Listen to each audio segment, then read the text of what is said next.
mas tipo, bem direto na ponta, então vou explicar a matéria, pouca matéria, depois a gente vai fazer alguns exercícios só para entender mais.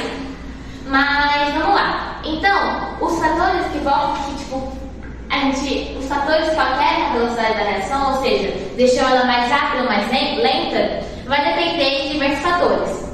E um desses fatores vai ser o estado físico. Sendo que o estado físico, ele vai alterar por quê? Porque quanto mais energia, o que faz uma matéria mudar de estado físico? É a quantidade de energia que as moléculas têm, é o tanto que as moléculas vibram. Ou seja, quanto mais energia uma molécula tem, dependendo se é pelo calor, pela radioatividade, mais vai ser sua energia e mais vai ser seu estado físico. Ou seja, o estado gasoso, ele vai ter maior energia. Se ele tem mais energia, quer dizer a velocidade tem mais carga, tem mais energia para acontecer. Então, assim, o sólido, ele vai ser o estado físico que tem menos energia. E assim, então, a velocidade dele vai ser menor. Mas o líquido, ele tem mais energia que o sólido, mas ele ainda tem menos energia que o gasoso. Ou seja, a velocidade dele vai ser mediana.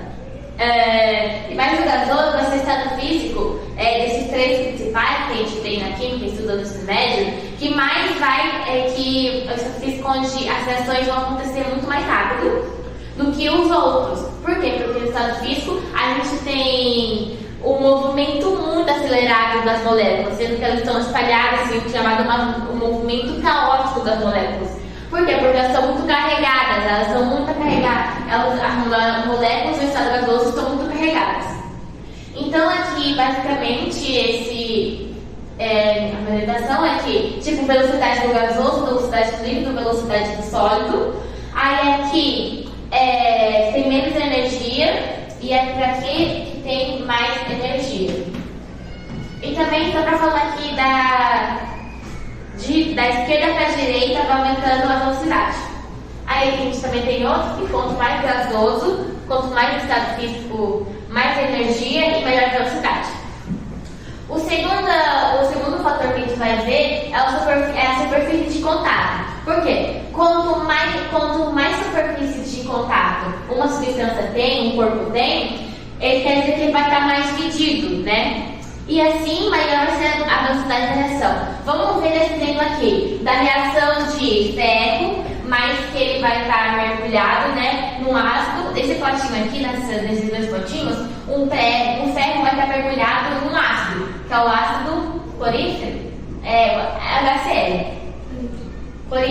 Ácido clorídrico. E aí ele vai o ferro, então vai sofrer uma reação com o ácido clorídrico e vai virar isso aqui, ferro mais cloro 2, e vai liberar gás de hidrogênio para a atmosfera. Só que a gente vê que o ferro, ele vai tá no mesmo tanto de HCl, tá no mesmo potinhos muito parecidos, só que a forma que o ferro vai estar nesse potinho A vai ser diferente do que ela vai estar no potinho B. Aqui a gente vê, essas bolinhas aqui, são as bolinhas do gás de hidrogênio indo para a atmosfera. Então, nesse potinho, o ferro vai ter em formato de prego, ou seja, ele vai ser pequeno sim, mas ainda ele tem menos superfície de contato com o ácido do que a limalha de ferro. Limalha são pedacinhos. Não sei se você já viu, mas em lugares onde tem muito ferro, acaba que você encontra pozinhos assim. E caso você aproxime um ímã, esses pozinhos vão ser atraídos pelo ímã. Isso se chama limalha de ferro, pozinho de ferro, vamos dizer. E tá bem grande, né, esse exemplo aqui, mas a limalha de ferro é menor. Só que a limalha de ferro, o que muda dele do ferro, é que a limalha de ferro, como ela vai estar mais dividida, como ela vai estar mais desconcentrada, vamos dizer assim, ela vai ter os pedacinhos, né, os pozinhos da limalha de ferro vão ter muito mais contato do que com o que o ferro teria com o ácido. Por quê? Esse pedacinho, então, isso que eu vou fazer é superfície. Meio que o ácido, ele vai rodar todo o corpo dessas limalhinhas de ferro. Então, elas vão ter muito mais contato do que se fosse um corpo maior como um prego. O prego, a superfície de contato vai ser essa aqui. Tá vendo que, por exemplo, aqui no centro vai demorar, também a superfície de contato, então, ela acaba sendo um fator que altera a velocidade, porque, por exemplo, aqui na superfície do prego vai acontecer uma reação rápida. Só que até a reação acabar vai demorar, porque até chegar no centro do prego vai demorar mais. Mas como a animal de terra ela é mais fina e ela é menor, é muito mais rápido chegar no centro dela. Por isso que a reação em corpos mais divididos e menores é muito maior do que em corpos maiores, porque o tempo que levaria para a reação acontecer na animal de terra por completo vai ser muito menor do que no ferro. Então a gente pode ver que a velocidade de A, da reação A, vai ser menor que a velocidade de B. E olha que é a mesma reação, só que vamos dizer que a forma, né, que o ferro vai ficar em ambos os potinhos vai ser diferente. Então nós vamos tirar uma foto, então só para falar, então é isso. Então quanto mais dividido, maior a velocidade. É isso, tá? Você vai tirar e vamos pro próximo. Quarto. Voltando, gente, então, temperatura. Outro fator que é muito importante para alterar também a velocidade da reação. Por quê? Porque lembra que quanto mais energia, maior a temperatura. No caso, a temperatura seria a medição da agitação das moléculas, né? E porque nós temos energia, então quanto mais energia, maior a temperatura, ou seja, maior a velocidade das moléculas que elas vão se mexer, e quanto mais as moléculas se mexem, mais a chance delas se chocarem, ou seja, maior o número de choques. Maior o número de choques, ou seja, de choques efetivos. Choques efetivos é aquele que você precisa você tem energia de ativação suficiente para fazer aquela reação acontecer. Eu acho que, como você está vendo essa aula, você deve saber o que é energia de ativação. Energia de ativação é aquela energia necessária para a reação acontecer. Então, choque efetivo seria isso. A reação tem energia de ativação suficiente para acontecer. E, por exemplo, vamos pegar que você está fazendo um arroz. Por exemplo, o arroz ele vai cozinhar mais. Quanto mais você aumentar o fogo, mais rápido você sabe que vai. Mais você sabe, mesmo sem saber sobre química, você sabe que vai demorar menos tempo para aquele arroz ficar pronto. Por quê? Porque quanto maior o fogo, quanto maior a temperatura do fogo, maior a temperatura e assim maior a energia. Ou seja, as moléculas vão se chocar mais rápido, o que vão fazer que a velocidade da reação, que vai fazer com que o arroz fique pronto mais rápido. Aí eu fiz aqui um resuminho, então, quanto maior a temperatura, maior o choque efetivo, que seria maior a energia de ativação, e maior a velocidade de reação. E uma observação que eu queria acrescentar é sobre a observação de Van 't Hoff, em que ele fala que a cada aumento de 10 graus Celsius há uma aceleração a velocidade acelera 2 vezes mais. Por exemplo, você está cozinhando seu arroz a temperatura de 10 graus. Se você aumentar para 20 graus, ou seja, mais 10 graus, a velocidade, por exemplo, que estava em 1, a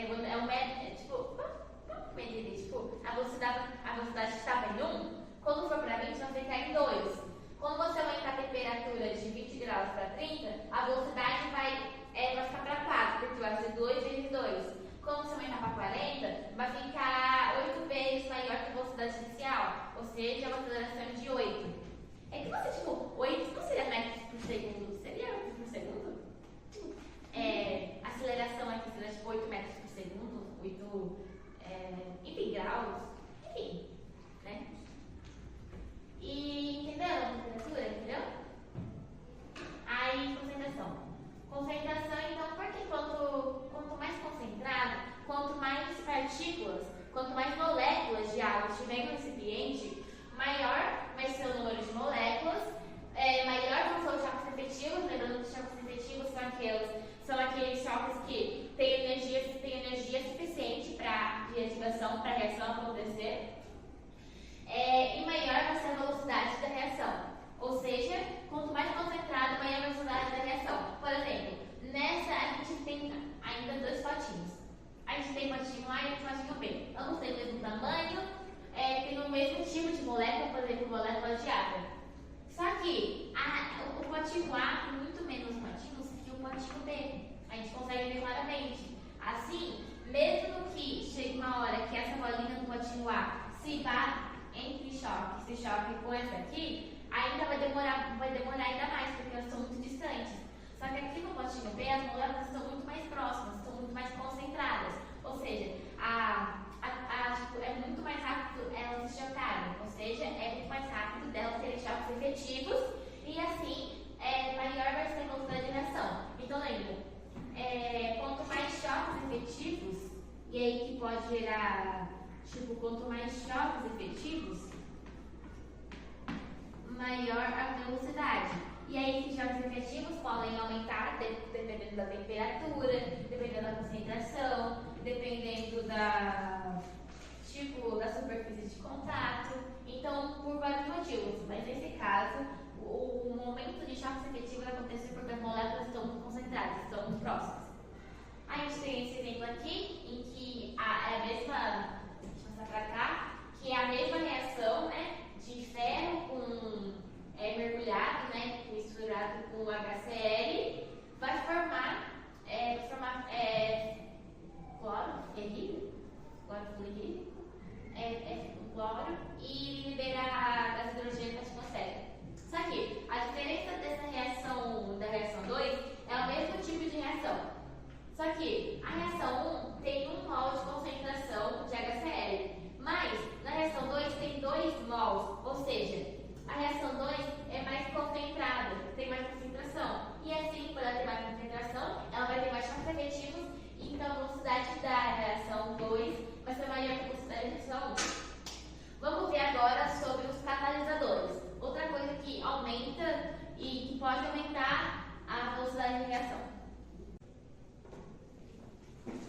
Então vamos lá, gente, vamos continuar. Então vamos falar agora dos catalisadores. Os catalisadores, eles vão ser substâncias que eles aumentam intencionalmente a energia de ativação para que eles vão ser uma substância que vai diminui a energia de ativação para que a velocidade aumente. Então os catalisadores vão diminuir a energia de ativação para que a velocidade aumente. E os catalisadores, é importante, eles não vão ser consumidos. Ao mesmo tempo que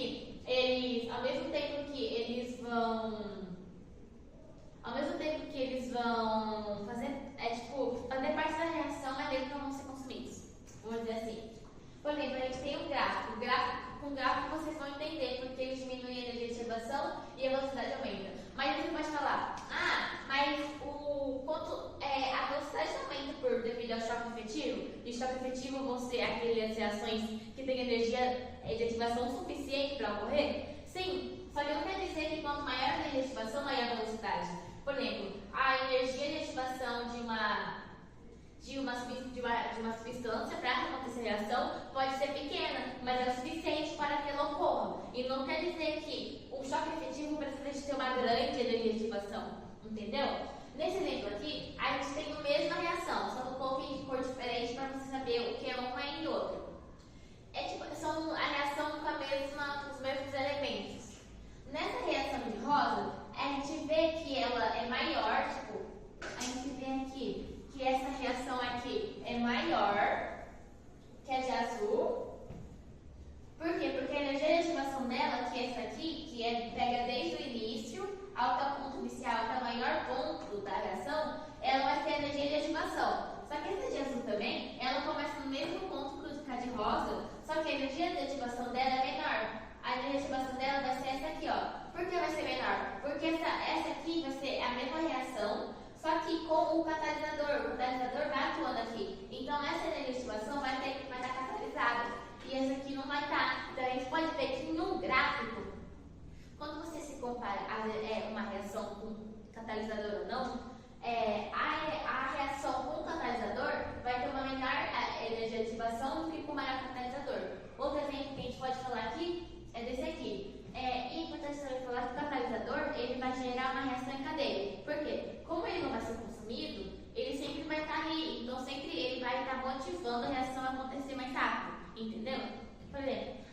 reação aqui diferente, uma reação e outra.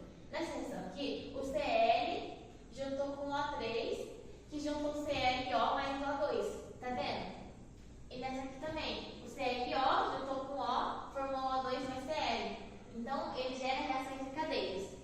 Outra coisa também, um ponto, é sobre o conservante. Se o catalisador ele vai fazer com que a velocidade da reação aumente, diminuindo a energia da ativação, o conservante, para conservar, tipo, normalmente utilizado em produtos da indústria alimentícia, para conservar os alimentos, né, para que eles não estraguem tão rápido, como suco de laranja, leite de coco. Os conservantes, então, vão querer que vão conservar o alimento para que ele demore mais para estragar, ou seja, demore menos, a velocidade da reação dele, ou seja, a velocidade para ele estragar, seja menor. Ou seja, eles vão aumentar a energia de ativação. Então, uma diferença: o catalisador ele vai diminuir a energia de ativação para que a velocidade aumente, e o conservante ele vai conservar, ou seja, ele vai ter que conservar, ou seja, um alimento para não estragar, por exemplo. Ou seja, ele vai aumentar a energia de ativação, ele vai colocar mais coisa, vamos dizer assim, para que a velocidade da reação aumente. E uma coisa também é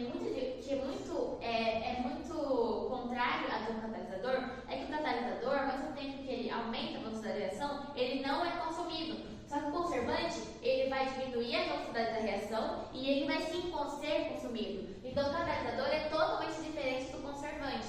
O conservante ele é consumido durante a reação. E o conservante, como ele é muito utilizado na indústria alimentícia para você conservar os alimentos, ele não deve alterar as propriedades organoléticas do alimento. Ou propriedades organoléticas vão ser, por exemplo, os sentidos. A cor, o sabor, a cor do alimento. Não tem como colocar, por exemplo, um conservante roxo em um suco que é feito de laranja. Isso pode fazer com que o consumidor não compre o suco de laranja. Tipo, seria muito esquisito se você está tomando um suco de laranja, o sabor de laranja vai na cor ser tipo suco de uva. E então, o conservante não pode alterar a cor, né, elemento, nem o cheiro, nem pode dar cheiro. Ele não pode ser tóxico. Isso claramente, se você comesse, por exemplo, uma bolacha. Uma bolacha pode durar mais de 2 meses em pacotinho, né? Mas se tivesse ali um conservante tóxico, seria só uma coisa que comeria na vida, né? Então, claramente, não pode ser tóxico e também não deve produzir substâncias indesejáveis. Ou seja, mesmo que ele não produza substâncias tóxicas a nós, ele não deve produzir outras substâncias que é aquele que ele não foi feito. Então, só um resuminho. A velocidade os fatores que alteram a velocidade da reação vão ser aqueles que vão ser a temperatura, como a gente viu, a temperatura, o estado físico da matéria, que quanto mais energia, maior o estado físico, mais ele vai estar no gasoso, então maior vão ser os choques efetivos e maior vai ser a velocidade de ação. A superfície de contato vai ser um fator, porque a superfície de contato vai ser aquela que como aquele corpo vai estar mais dividido, vai ter mais contato vai ser, por exemplo, um papel. Um papel, ele é menor do que essa folha aqui. Por isso que ele vai ser mais consumido mais rápido, por exemplo, se eu colocar ele no fogo. Porque vai demorar menos para ele ser consumido. Mas se eu colocar o papel, vai demorar mais. Então, a velocidade, a superfície de contato que o corpo tem altera a velocidade da reação. Outro fator também vai ser a temperatura, como eu já disse, que quanto mais a temperatura, mais energia, mais choques efetivos e maior a reação e a concentração. A concentração porque vai ter mais concentrado, vai ter mais moléculas, mais corpos ali juntos, o espaço entre os corpos vai ser maior e vai ter assim maior, os choques o tempo que os choques efetivos vão acontecer vai ser menor, aumentando a velocidade da reação. Então a gente pode dizer que basicamente a velocidade da reação só vai acontecer se houver um aumento dos choques efetivos. E os choques efetivos podem aumentar devido à temperatura, devido à concentração, mas tudo acontece. Então lembra que os choques efetivos são aqueles choques entre as moléculas e que aqueles choques que têm energia suficiente para acontecer, tem energia de ativação. Mas não quer dizer que a energia de ativação seja grande. Como a gente viu, que quanto maior a energetização, maior vai ser esse espaço aqui, vamos dizer assim, e maior vai demorar para tudo acontecer. Essa é a maneira desse gráfico. Nesse gráfico, nessa linha rosa, a energetização é maior e no azul é menor, porque tem a ação do catalisador. Então, quanto mais choques efetivos, quanto mais choques que dão certo para a reação acontecer, maior vai ser a velocidade. A matéria, a teoria é só isso, por enquanto. Na próxima eu vou fazer essa primeira parte não desse áudio, né, mas dessa playlist que eu estou fazendo sobre os fatores que alteram a velocidade da reação. Essa primeira aula teórica e na próxima a gente vai fazer alguns exercícios. É isso? Beijo pra vocês e até a próxima. Caso vocês queiram tirar um print.